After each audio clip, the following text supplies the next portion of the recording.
Hey guys, Andrew here from Tesla IMO. Today we're going to try out the arcade games within the Tesla Model Y, and we're also going to see how well the certain controllers work with the system. Now I've tried in the last half an hour to install a Wii wireless remote. Unfortunately that one didn't work, so have a nice day. I tried to install an old PS3 hardwired remote. That one also didn't work, so have a nice day. I tried a newer Nintendo Switch remote that also can be hardwired. It has no batteries in it. Unfortunately that one didn't work either, so have a nice day. And that left us with the the PlayStation remote, as well as the Xbox One remote. Both of these remote controllers worked really well on the system.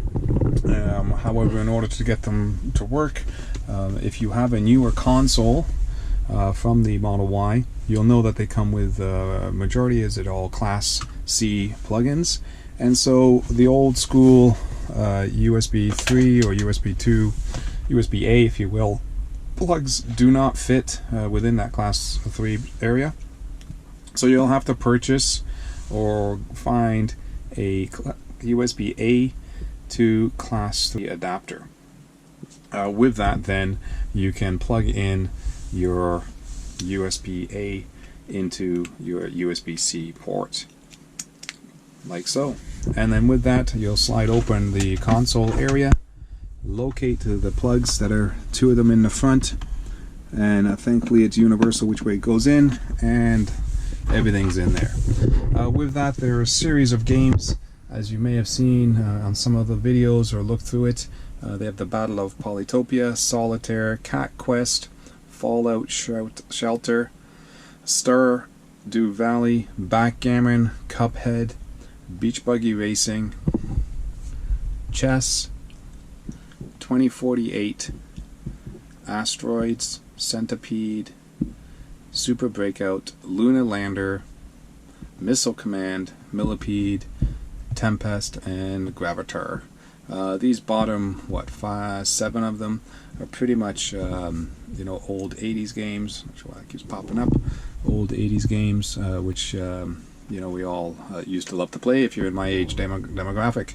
Some of the newer games, Beach Buggy Racing, Cuphead, Fallout Shelter, and Cat Quest. Those are the more graphical games and a much better user interface. So I'm just going to show you quickly how one of the games works, and we're going to go with the classic Beach Buggy Racing, and we'll fire that up, and we'll go through the console. Okay, so we're going to get the Beach Buggy Racing going. So you click on it tells you actually, at the top here, how many players it supports. Whether it supports a controller, the steering wheel, and the touchscreen. So my boys have been playing this in the car with the steering wheel, and we found that the tires actually do move on the outside, and they are rubbing against the floor, or the garage floor. And so I don't want to get any bold spots or wear patterns on our tires, so this is where the controllers come in handy. The touchscreen is very difficult, if you will, to play with, especially for a long period of time. If you're doing a 10 or 15 minute supercharge, you don't want to keep on pushing the screen too much, and it gets tiring on the hands, and obviously then we got to give the screen a little bit of a wipe. Anyways, we'll push the play game button here. Everything comes up. You'll see it loading, and we're going to try out the Xbox remote on this one first, and we'll let you see that how the things go. The loading screen, we've got the Xbox remote right next to it. So you'll see on the screen a little white outline comes up, and as I push down on the D-pad, you can see the settings and the number of players go up and down. So on the Xbox remote, I'm pushing down on the D-pad, and everything seems to be working flawlessly so far. In order to get this going, you'll see down here it says A to continue. The benefit of the Xbox, it does have an A button, and you can choose your characters. Again, A to continue. You can choose any track you want. A pushes the start, and you get to the loading screen. Running through the game on the intro, Again, the D-pad is for the left and the right, and that works both on the PlayStation controller as well as the Xbox controller. It does show in the bottom A is one control and B is another. Driving in the game, also Y is another one. So it does match up with the Xbox controller, the controls on them each. Driving the controller, you're pushing the lower right trigger button for gas and the left trigger button for the brake, and off you go racing along. And out of bounds into the water, and then you'll see we can go through these question marks, and you'll see that the A is lighted up. I'll push the A button, you get a little bit of a hurricane boost, and this remote works relatively well considering. I'm very impressed with this one. Let's take a quick look on how well it works with the PlayStation. Alright guys, there with the PlayStation remote, you'll see we can use the D-pad, or we can use the D button here to go up and down and choose our selection. Obviously on a PlayStation remote, if you've used a PlayStation or PS4 or PS5, etc., they use the X, the circle, triangle, and square. That doesn't coincide with the icon or the button, numeral button there with regards to A for continue, but we're going to assume that the A is similar to the X, and it is. So X is the trigger to move forward on this one, choosing our maps, etc., and X is to start. So loading into the game, I'm hoping that we get to use the same controls. The D joystick here moves us left and right. The gas is the right trigger button, brake is the left trigger button, and it will accumulate for a speed boost.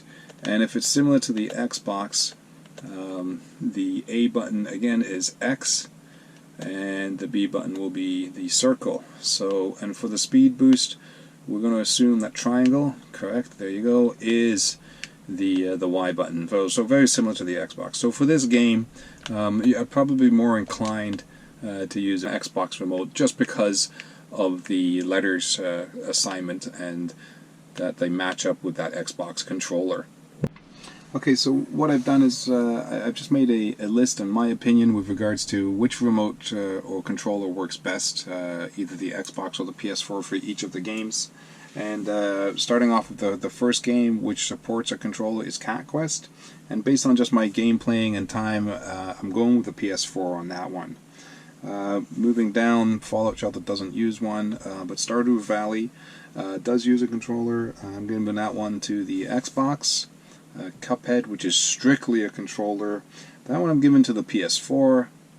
Beach Buggy Racing is what you saw in the preview. That one's going for the Xbox just because of the letters that coincide with the screen. Chess in 2048 doesn't have it. Asteroids, I'm looking at the Xbox for Asteroids. Centipede is a tie between both of them. More so for movement of the D-pad, etc. Moving on to Super Breakout. Super Breakout was for the PS4. I just found that you had a little bit more refinement on moving the landing pad or the bounce pad at the bottom for that, whereas the Xbox, it felt like it was just so quick and fast. For the Luna Commander, I went with the Xbox controller. For Missile Command, it was a tie. They both supported the same D-pad, and the fire button was either A or X.